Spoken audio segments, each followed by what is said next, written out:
Good morning, good afternoon, or good evening. Yes, we are at the end of the semester. This is going to be the last video that you get from me with assignments for you to finish up. You have until May 19th to complete all assignments. Everything needs to be turned in by 5 o'clock on May 19th. One thing I do need to caution you of, on all of the post tests that you take on Career Essentials, you have to have at least an 80%. Most of you have that, but if there is one that you have less than an 80% on, you need to go back and retake that test. You can take them as many times as you want. Before we get to the capstone portion of the class, we need to finish up the change management section. We are going to continue on with this section of our essential skills. Go into change management part 2. Again, the video will be added here at the beginning. This portion of change management covers leadership, professional development, planning, organizing, and management. The first activity is going to be an e-module on Career Essentials. It's called Leading Through Change. So you will need to do that. It is worth the 10 points. The next one is implementing policy change. Again, here are some things for you to read, to think about, and some questions to answer yourself. Again, you are not going to submit anything for this. The next one is your leadership type. I do want you to go look at this website. This will help you to reflect on your leadership type. And then think about these items here below. Flow charting a process. Again, these are some examples of ways to do flow charts. It talks about flow charting here, and think about how you can use flow charts for different setting goals and different things like that. The next one is keeping current. Again, you need to make sure that whatever profession you're going into or field of study, that you stay current. It's really, really important. There are certifications, there's continuing education, lots of different things like that. So that's what this section is going to talk about. Creating your personal plan. Again, due to the lack of time that we have in this course, we're not going to do that, but I want you to think about these things and think about your personal plan. Even if we don't put it down on paper, you still should be thinking about what your plan is. Personal skills. This is an interactive module. Again, you will go to Career Essentials. It is worth 10 points, so make sure that you complete that module. Making a case. Again, some things to read here and to think about. Meeting goals. Again, some things to read and to think about. Preparing for change. Some things to ask yourself. How do we go about doing that? And then the final part is the post test. You'll need to complete that on Career Essentials. Again, to earn your badge at the end of this, you need to submit blank documents for all of these assignments so that it gives you credit for them. You need to do the survey at the end of that and make sure you take the post test and have completed the e-modules. Next, we are going to go directly into the capstone. I'm giving you all assignments now so you have adequate time to get them completed. Next, I will move to the capstone page. So we are at the end of the Career Essentials program, and we are going to conclude with doing the capstone items. So if we click into that, I want to remind you that the capstone is a project that is a culmination of everything that you have worked on throughout the previous 5 course units.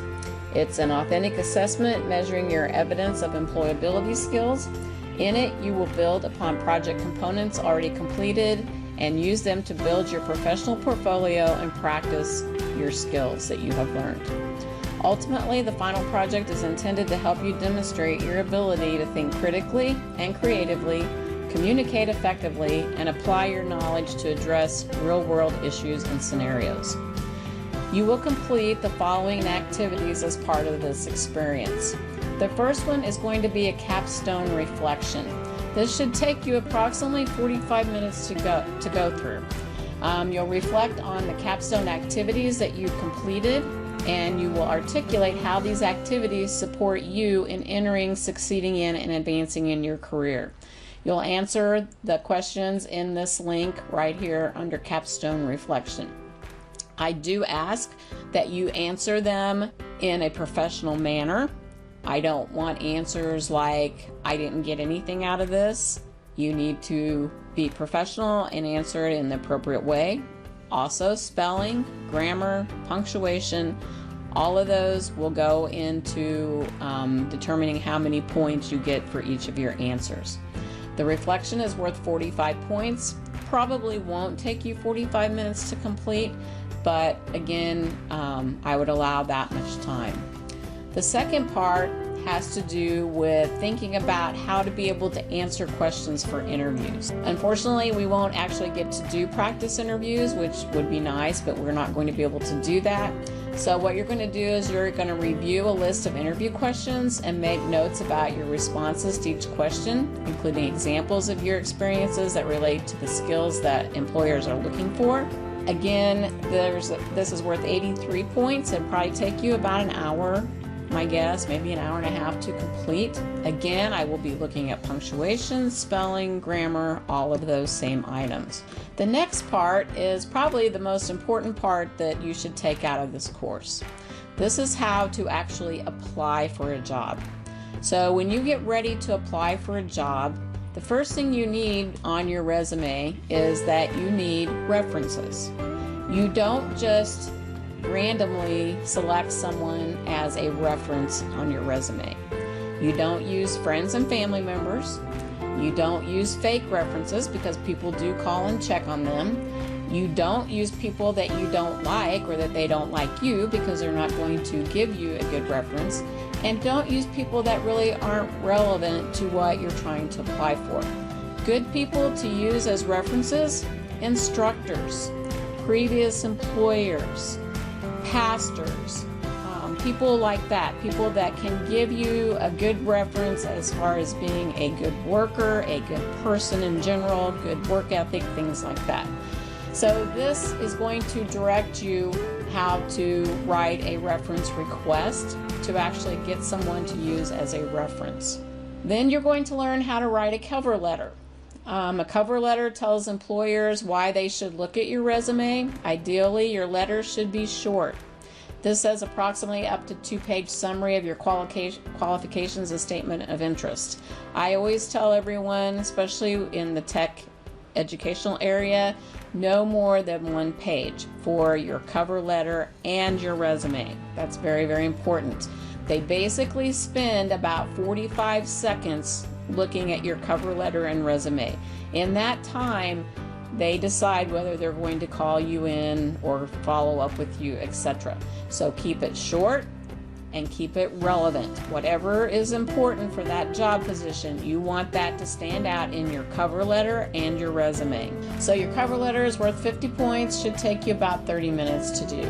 The resume, this one summarizes your education, your background, your abilities, and other characteristics that make you ideal for the job. They do not need to know your whole life history. You only highlight the important aspects. If they want more information, they will ask you for that. Again, this should be, including your references, no more than 1 page in length. This is going to be worth 75 points and should probably take you about an hour to do. And then send in your cover letter and your resume and you've had an interview. No matter whether you feel like you want to accept the job if they were to offer to you or if they're not going to offer you the job, whatever, you should still send them a thank you. It's always nice to do that. Through this link here, you are going to write a thank you email letter. Again, I would keep the formatting of my cover letter, resume, and thank you letter all the same, whatever text style you use. That way they all go together and look nice together. That type of thing. I've given you examples on each one of these assignments so you know kind of how you can start, what you want it to look like, but you can make it look like whatever you want. I caution you to use ones that are available on the internet because they'll say that they are free, but then when you get done with it, they put a big watermark on it, or then they tell you have to pay for it, something like that. So I would probably use them to create my own, or make sure it is a template that you can actually continue to use. I know it's been a struggle for some of you taking this course online, but hopefully you have learned how to at least do things on the computer that maybe you didn't know how to do. This is the way that our society is going. So it's very important that you learn how to use the internet, how to write properly, and be able to get your information out there so you can get a job. Hopefully you've taken enough out of this class that when you get ready to apply for a position, that you will feel adequate to be able to do that. I just want to close by saying good luck to everyone. If you have any questions, do not hesitate to contact me. I found this meme extremely entertaining because it's very true. You need to get a job, but you don't have any experience, but they won't hire you until you get a job. So it's kind of this endless cycle of, well, I don't have experience, but you won't hire me. Will you hire me so I can get experience? That sort of thing. Just be patient. Things happen. I always tell my students that it's always a good experience to apply for a job and not get it. It's a good experience to interview for a job and not get it. You learn every time that happens. Sometimes we interview for jobs and we find out we don't want the job, what we thought it was going to be. You guys are young. You have a lot of life ahead of you right now. Just getting you some experience, getting your foot in the door, learning how to do things appropriately will help you to be able to build your careers in the future. Again, if you have any questions, feel free to reach out to me. As a reminder, everything will be due by Wednesday the 19th at 5:00 p.m. If there are things that need to be open on Canvas, be sure to send me a list. Don't just send me an email and say, can you open everything in this area? No, you send me a specific list of what you want open and I will go through and open them. If you have any questions about the Career Essentials part, be sure to let me know. Don't forget that you have to upload something for every assignment. You can just upload blank documents, but something has to be uploaded. If you're not sure how to do that, be sure to let me know. Also, you have to do the evaluation after each section or it will not let you proceed to the next. If you have completed a section, you should have a badge for that section if it's been completely completed. So when you get done, you should have 5 badges. When you have completed the capstone activities, there is a post-test that you need to take for the entire course. You must get an 80% on it and you only have one opportunity to take it. So make sure when you're ready to take it that you are in a quiet location where you can concentrate and you can complete the test successfully. You will use the same login that I had given you earlier. It is on the screen right now, so you will know that login. If you have any questions, be sure to let me know. I should be available, at least by email, most of the time. I hope you have enjoyed this semester, and hopefully I will see you in the future.